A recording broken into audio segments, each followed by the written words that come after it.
ಮುಖ್ಯಮಂತ್ರಿಗಳ ರಾಜೀನಾಮೆ ಒಂದು ಕ್ವಿಕ್ ಬ್ರೇಕಿಂಗ್ ಅಪ್ಡೇಟ್ ಇದಕ್ಕೆ ಸಂಬಂಧಪಟ್ಟಂತೆಯೂ ಕೂಡ ಗಮನಿಸಬಿಡೋಣ. ತನಿಖೆ ಆದೇಶ ಹೊರಬಿದ್ದ ಬೆನ್ನಲ್ಲೇ ರಾಜಕೀಯ ಮೇಲಾಟಗಳು ಶುರುವಾಗಿದೆ. ಕೇವಲ ವಿರೋಧ ಪಕ್ಷದಲ್ಲಿ ಮಾತ್ರಪ್ಪ ಅಂತ ಅನ್ಕೊಂಡವರಿಗೆ ತದ್ವಿರುದ್ಧವಾಗಿ ಕಾಂಗ್ರೆಸ್ನ ಒಳಗೂ ಕೂಡ ನಟರಾಜಗೌಡರು ಒಬ್ಬದೇ ಇರಬಹುದು, ಬಟ್ ಕಾಂಗ್ರೆಸ್ ಪಕ್ಷದ ಒಳಗೂ ಕೂಡ ಚಟುವಟಿಕೆಗಳು ಬಿರುಸುಗೊಳ್ತಿದೆ ಅನ್ನೋ ಮಾಹಿತಿ ಲಭ್ಯವಾಗ್ತಾ ಇದೆ. ಲೋಕಾಯುಕ್ತ ತನಿಖೆಗೆ ನಾನು ಸಿದ್ಧ ಅಂತ ಹೇಳಿ ಸಿದ್ದರಾಮಯ್ಯನವರು ಹೇಳ್ತಿದ್ದಾರೆ. ರಾಜೀನಾಮೆಗೆ ಆಗ್ರಹಿಸಿ ನಾಳೆ ಬಿಜೆಪಿ ಪ್ರತಿಭಟನೆಗೆ ಸಜ್ಜಾಗ್ತಿದೆ. ನಾವು ಒಟ್ಟಾಗಿದ್ದೇವೆ ಅಂತ ಹೇಳ್ತಿರುವ ಕೈ ನಾಯಕರು ಒಟ್ಟಾಗಿಟ್ಕೊಂಡು ಸುಮ್ಮನಿರ್ತಾರಾ ಅನ್ನೋದು ಪ್ರಶ್ನೆ. ಈಗ ಮುಖ್ಯಮಂತ್ರಿ ಕುರ್ಚಿ ಅಲುಗಾಡ್ತಾ ಇದೆಯಾ? ಅಲುಗಾಡ್ತಾ ಇದ್ರೆ ಅದರ ಮೇಲೆ ಭದ್ರವಾಗಿ ಕೂಡ್ಲಿಕ್ಕೆ ಪ್ರಯತ್ನಗಳೇನಾದ್ರೂ ಶುರುವಾಗಿದೆಯಾ? ಇಂಥ ಅನುಮಾನ.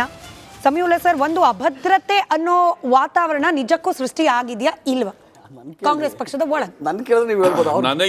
ನೀವೇನ್ ಹೇಳ್ತೀರಿ ಅಂತ ಹೇಳಿ ಸರ್, ನಿಮ್ಗೂ ಅವಕಾಶ ಕೊಡ್ತೀನಿ. ಸಮಯುಲ್ಲ ಸರ್ ಹೇಳಿ. ನನಗೆ ಇದು ಪ್ರಾಥಮಿಕವಾಗಿ ನನ್ನ ಗಮನಕ್ಕೆ ಬಂದ ಹಾಗೆ ಸದ್ಯಕ್ಕೆ ಹೈಕಮಾಂಡ್ ನಾಯಕರು ನನ್ನ ಬೆಂಬಲಕ್ಕಿದ್ದಾರೆ ಅಂತ ಸಿಎಂ ಘೋಷಣೆ ಮಾಡ್ಕೊಂಡಿದ್ದಾರೆ.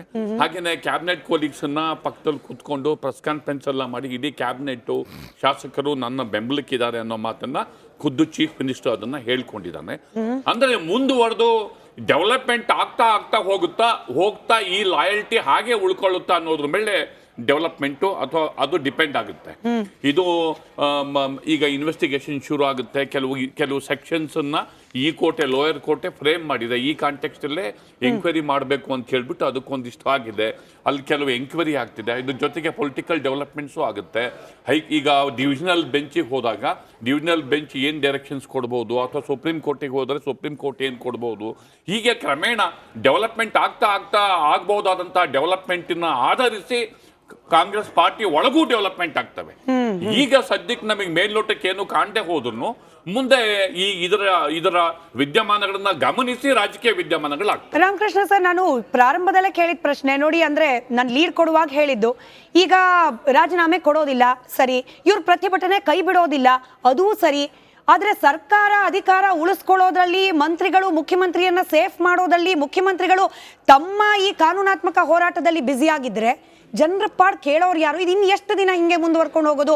ಡಿಸೆಂಬರ್ 24 ಡೆಡ್ ಲೈನ್ ಕೊಟ್ಟಿರೋದು, ಇನ್ನು 3 ತಿಂಗಳು ಬರೀ ಇದೇ ಚರ್ಚೆನ? ಹಾಗಾದ್ರೆ ಜನರು ಇದನ್ನೇ ಮಾತಾಡ್ಕೊಂಡು ಇದರಲ್ಲೇ ಕಾಲ ಕಳ್ಕೊಂಡು ಇದು ಬಿಡಬೇಕು ಅನ್ನೋದು ರಾಜಕೀಯ ಪಕ್ಷಗಳ ನಿರ್ಧಾರವಾ? ನೋಡಿ, ಅದೇ ಇರ್ತಕ್ಕಂಥದ್ದು ಸಮಸ್ಯೆ. ಈಗ ಒಂದು ಈ ಸಂಕಟ ಬಂದ ಮೇಲೆ ಮುಖ್ಯಮಂತ್ರಿಗಳು ಅದನ್ನ ಡೈರೆಕ್ಟ್ ಆಗಿ ಫೇಸ್ ಮಾಡ್ಲಿಕ್ಕೆ ತಯಾರಾಗ್ಬೇಕು. ಇಲ್ಲದೆ ಇದ್ರೆ ಅಡ್ಮಿನಿಸ್ಟ್ರೇಷನ್ ನಡೆಸ್ಲಿಕ್ಕೆ ಸಾಧ್ಯ ಇದೆಯಾ? ಅವರು ಈಗ ಅಡ್ಮಿನಿಸ್ಟ್ರೇಷನ್ ಅವರು ನಡೆಸ್ಲಿಕ್ಕೆ ಸಾಧ್ಯ ಇದೆಯಾ, ಅಥವಾ ಅವರ ಕೊಲೀಗ್ಸ್ ಕೂಡ ಇವರ ಜೊತೆಗೆ ಫ್ರೀ ಆಗಿ ನಡೆಸ್ಲಿಕ್ಕೆ ಸಾಧ್ಯ ಇದೆಯಾ? ಇಂತ ಒಂದು ಪರಿಸ್ಥಿತಿ ಉಂಟಾಗಿರೋದ್ರಿಂದ ಇನ್ವೆಸ್ಟಿಗೇಷನ್ ಆಗುವವರೆಗಾದ್ರೂ ಮುಗಿಯೋವರೆಗಾದ್ರೂ ಅವರು ಬೇರೆಯವರಿಗೆ ಸ್ಥಾನ ಬಿಟ್ಕೊಡ್ಬೇಕಾಗತ್ತೆ. ಯಾಕಂದ್ರೆ ಕಾನ್ಸ್ಟಿಟ್ಯೂಷನ್ ಏನಿಲ್ಲ ರಾಜೀನಾಮೆ ಕೊಡ್ಬೇಕು ಅಂತ ಹೇಳಿ, ಆದ್ರೆ ಪ್ರಾಕ್ಟಿಕಲಿ ಪ್ರಾಬ್ಲಮ್ ಇದೆಯಲ್ಲ. Practically how is he going to face this situation and also carry on with administration? So administration ಮಾಡೋದು ಬಹಳ ಕಷ್ಟ ಆಗೋದ್ರಿಂದ ಅವರೇ ವಾಲಂಟಿಯರ್ ಆಗಿ ಬಿಡಬೇಕು, ಅಥವಾ high command has to tell him. BJP ಮೇಲೆ ಮತ್ತೆ ಕಾಂಗ್ರೆಸ್ನವರು ಆರೋಪ ಮಾಡಕ್ ಶುರು ಮಾಡ್ತಾರೆ, ನೀವು ಸುಭದ್ರವಾದ ಸರ್ಕಾರವನ್ನ ಡಿಸ್ಟೆಬಿಲೈಸ್ ಮಾಡುವ ಪ್ರಯತ್ನವನ್ನು ಮಾಡ್ತಿರ್ತೀರಿ, ಇಲ್ಲೂ ನಿಮಗೆ ಬೇಕಾಗಿರೋದು ಅದೇನೆ, ಹಾಗಾಗೇನೆ ರಾಜೀನಾಮೆಗೆ ಆಗ್ರಹಿಸ್ತಿದ್ದೀರಿ. ಅವ್ರ ಉತ್ತರ ಕೊಟ್ಮೇಲೆ ನೀವೇ ಕೌಂಟರ್ ಕೊಡ್ಬೇಕು. ನೋಡಿ, ಆಗ್ಲೇ ರಾಮಕೃಷ್ಣ ಸರ್ ಒಂದ್ ಮಾತು ಹೇಳ್ತಾರೆ, ಆಗ್ಲೇ ದೇವರಾಜಣ್ಣವರು ಒಂದ್ ಮಾತು ಹೇಳ್ತಾರೆ. ಏನು ಅಂದ್ರೆ ಕೇವಲ ಒಂದು ಕಪ್ಪು ಚುಕ್ಕೆ ಅಲ್ಲ ಸಿದ್ದರಾಮಯ್ಯನವ್ರ ಮೇಲೆ ಇರೋದು. ಸಿದ್ದರಾಮಯ್ಯನ ಮೇಲೆ ಇರತಕ್ಕಂತಹದು 68 ಪ್ರಕರಣಗಳು, 68 ಕಪ್ಪು ಚುಕ್ಕೆಗಳು. ಅವ್ರು ಅದಕ್ಕೋಸ್ಕರ ಲೋಕಾಯುಕ್ತ ಕ್ಲೋಸ್ ಮಾಡಿ ಇದು ACB ತೆಗೆದ್ರು. ಆಮೇಲೆ ಅದರಲ್ಲಿ ಒಂದ್ ಸ್ವಲ್ಪ ಬಿ ರಿಪೋರ್ಟ್ ಹಾಕ್ಸ್ಕೊಂಡ್ರು 17 ಪ್ರಕರಣಗಳಲ್ಲಿ. ಅದ್ರ 68 ಕಪ್ಪು ಚುಕ್ಕೆ ಜೊತೆಗೆ 880 ಕರಿ ಚುಕ್ಕೆಗಳು ರೀಡೂನಲ್ಲಿ ಬರ್ತದೆ, ಎಕರೆಗಳು. ಆಯ್ತಾ? ದೇವರಾಜಣ್ಣವ್ರು ಒಂದ್ ನಿಮಿಷ ನಾನು ಮುಗಿಸ್ಬಿಡ್ತೀನಿ, ಆಮೇಲೆ ಆಗ್ಲೇ ದೇವರಾಜಣ್ಣವ್ರು ಹೇಳಿದ್ರು ನೈಸು, ಮೈನಿಂಗು, ಪವರ್ ಪರ್ಚೇಸ್ ಜೊತೆಗೆ ಇಡೀ ಇಷ್ಟು ಕಪ್ಪು ಚುಕ್ಕೆಗಳೇನಾಗಿದೆ ಇವತ್ತು ಸಿದ್ದರಾಮಯ್ಯನವ್ರದ್ದು. ಒಂದೇ ಒಂದು ಕಪ್ಪು ಚುಕ್ಕೆ ಯಾವುದು, ಮುಡಾದಲ್ಲಿ ಪಂಚನೆ ಹರಿದೋಯ್ತು, ಬಿಳಿ ಪಂಚೆ ಹರಿದೋಯ್ತು ಸಿದ್ದರಾಮಯ್ಯನವ್ರದ್ದು. ಅಂದ್ರೆ ನಾನು ಏನ್ ಹೇಳಿದ್ದು ಅಂದ್ರೆ ಸಿದ್ದರಾಮಯ್ಯನವರು ಒಂದ್ ನಿಮಿಷ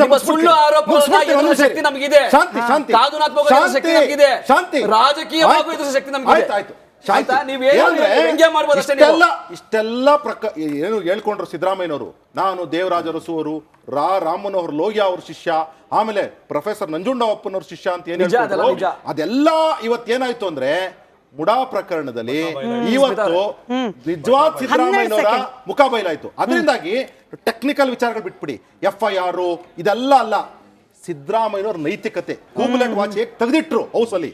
ಅದೇ ರೀತಿ ಇವತ್ತು ಸಿಎಂ ಕುರ್ಚಿಗೆ ರಾಜೀನಾಮೆ ಬಿಸಾಕಿ ನೀವೇ ಹೇಳಿದ ಮಾತು 2021ರಲ್ಲಿ ಆಚೆ ಬಂದು ಪ್ರಾಸಿಕ್ಯೂಷನ್ ಫೇಸ್ ಮಾಡಿ ಆಮೇಲೆ ಕ್ಲೀನ್ ಬಂತು ಇಲ್ಲ ಇವ್ರೇನ್ ತಪ್ಪಿಲ್ಲ ಮುಖ್ಯಮಂತ್ರಿ ಆಗಿ. ಆದ್ರೆ ಹೇಳ್ತಾರೆ ಒಂದೇ, ಇವತ್ತು ಸಿದ್ದರಾಮಯ್ಯನವರು ನೈತಿಕತೆ ಇದೆಯಲ್ಲ ಅದು ಎತ್ತಿಡಿಬೇಕು. 2021 ಎತ್ತಿಡಿಬೇಕು. ವಾಚ್ ಬಗ್ಗೆ ಆರೋಪ ಬಂತು, ವಾಚ್ ಬಿಚ್ಚಿಟ್ರು. ಸೈಟ್ ಬಗ್ಗೆ ಆರೋಪ ಬಂತು, ಸೈಟ್ ನಂತೂ ಕೊಡ್ಲಿಕ್ಕೆ ರೆಡಿ ಇರ್ಲಿಲ್ಲ. 62 ಕೋಟಿ ಕಾಂಪನ್ಸೇಷನ್ ಕೇಳಿದ್ರು. ಈಗ ಅಧಿಕಾರದಿಂದ ಪಕ್ಕಕ್ಕೆ ಇಳಿದು ಕ್ಲೀನ್ ಹ್ಯಾಂಡ್ ಆಗಿ ವಾಪಸ್ ಬಂದಿ ಅಧಿಕಾರಕ್ಕೆ ಎರಡು ವಿಷಯ ಅಂತ ಹೇಳಿ ಅವ್ರು ಹೇಳ್ತಿರೋದು. ನನ್ನ ಪ್ರಶ್ನೆ ಎರಡು ವಿಷಯ ನೀವು ಹೇಳಿದ್ರಿ. ಒಂದು ಆಂತರಿಕವಾಗಿ ಏನೋ ಚಟುವಟಿಕೆ ನಡೀತದೆ ಕಾಂಗ್ರೆಸ್ ಪಕ್ಷದಲ್ಲಿ ಅಂತ, ಆಂತರಿಕವಾಗಿ ಚಟುವಟಿಕೆ ನಡೀತಾ ಇದೆ. ಎಲ್ಲರೂ ಸೇರಿ ಇಡೀ ಕಾಂಗ್ರೆಸ್ ಪಕ್ಷ ಹೈಕಮಾಂಡ್ ಆದಿಯಾಗಿ ಶಾಸಕಾಂಗ ಪಕ್ಷ ಸಚಿವ ಸಂಪುಟ ಎಲ್ಲರೂ ಸಿದ್ದರಾಮಯ್ಯ ಪರವಾಗಿದ್ದೀವಿ ಇದೇ ಚಟುವಟಿಕೆ ಆಗಿರ್ತಕ್ಕಂಥದ್ದು. ಯಾವುದೇ ಕಾರಣಕ್ಕೆ ಬದಲಾವಣೆ ಇಲ್ಲ.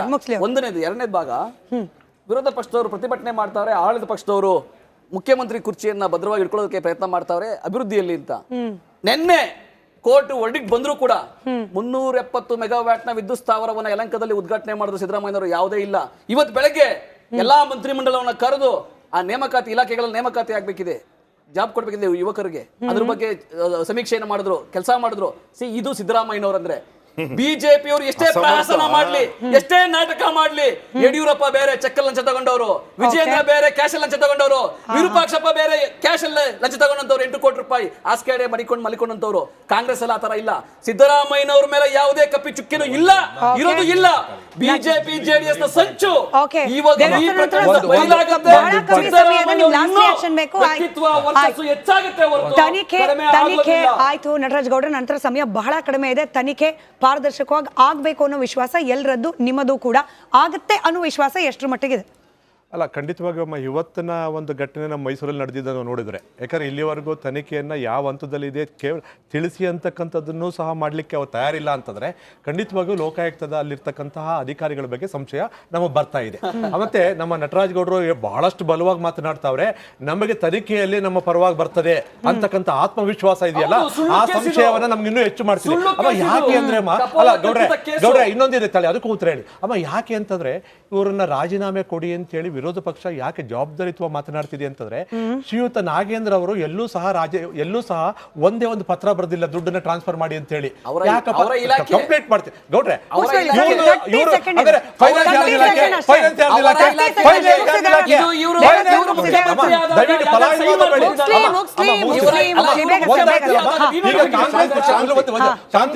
ಮಾಡುತ್ತೆ 1992 ನಲ್ಲಿ ಶ್ರೀಯುತ ಬಂಗಾರಪ್ಪನವ್ರ ಮೇಲೆ ಆರೋಪ ಬರ್ತಿದ್ದಾಗೆ ಕ್ಲಾಸಿಕ್ ಹಗರಣದಲ್ಲಿ ರಾಜೀನಾಮೆ ಪಡಿತಾರೆ. ಆದ್ರೆ ಇವ್ರ ಕೇಸಲ್ಲಿ ಯಾಕೆ ಮಾಡೋಲ್ಲ? ಯಾಕೆ ಮಾಡೋಲ್ಲ? ಅದು ಹೌದು, ಅಂದ್ರೆ ಇವ್ರದೇ ಕಾಂಗ್ರೆಸ್ ಸೆಂಟ್ರಲ್ ಅಲ್ಲಿ ಅಂದ್ರೆ ಪಲಾಯನವಾದಿಗಳು ಎಷ್ಟು ಅಂತಂದ್ರೆ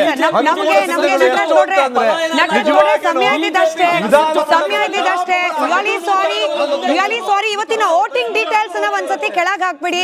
ಎಷ್ಟು ಓಟು PCR ಆಯ್ತು, ಸಾರಿ, ವೋಟ್ಗಳು ಬಹುಶಃ 13-16 ಸಾವಿರ. ಕೇಳಿಸ್ಕೊಳ್ಳಿ ನಟರಾಜ್ ಗೌಡ್ರೆ, ಎಲ್ಲಾರ ಮೈಕ್ ಸಾರಿ ನಟರಾಜ್ ಅಶೋಕ್ ಗೌಡ್ರೆ ಕೇಳಿಸ್ಕೊಳ್ಳಿ. ಅಶೋಕ್ ಗೌಡ್ರೆ, ನಟರಾಜ್ ಗೌಡ್ರೆ ನೀವು ಕೇಳಿಸ್ಕೊಳ್ಳಿ. ಅಶೋಕ್ ಗೌಡ್ರೆ ಓಕೆ ಅಲ್ಲಿ ನೋಡಿ ಓಟ್ ನೋಡಿ. ಅಶೋಕ್ ಗೌಡ್ರೆ ಥ್ಯಾಂಕ್ ಯು ಸೋ ಮಚ್. ಎಲ್ಲಾರ್ದು ಮೈಕ್ ಆಫ್. Thank you. 16,000 ಜನ ವೋಟ್ ಹಾಕಿದ್ದಾರೆ ರಿಪಬ್ಲಿಕ್ ಕನ್ನಡದ ಈ ವೋಟಿಂಗ್ ನಲ್ಲಿ. 87% ಜನ ಸಿದ್ದರಾಮಯ್ಯ. ಇದು ಬಿಜೆಪಿ ಅಲ್ಲ ಸರ್, ರಿಪಬ್ಲಿಕ್ ಕನ್ನಡದಲ್ಲಿ ಕಾಂಗ್ರೆಸ್ ವೋಟರ್ಸ್ ಇದ್ದಾರೆ, ನಿಮ್ಮ ಪಕ್ಷಕ್ಕೆ ವೋಟ್ ಹಾಕಿದವರು ಇದ್ದಾರೆ. ನಟರಾಜ್ ಗೌಡ್ರೆ, ನಿಮ್ಮ ವೋಟರ್ಸ್ಗೆ ಅವಮಾನ ಮಾಡಬೇಡಿ, 87% ಸಿದ್ದರಾಮಯ್ಯನವರಿಗೆ ಈ ಪ್ರಕರಣ ಮಸಿ ಅಂದಿದ್ದಾರೆ. 13%. ಧನ್ಯವಾದ ಎಲ್ರಿಗೂ ಕೂಡ ಚರ್ಚೆಯಲ್ಲಿ ಭಾಗಿಯಾಗಿದ್ದಕ್ಕೆ. ನೋಡ್ತಾ ಇರಿ ರಿಪಬ್ಲಿಕ್ ಕನ್ನಡ, ಇದು ನಿಮ್ಮ ಧ್ವನಿ.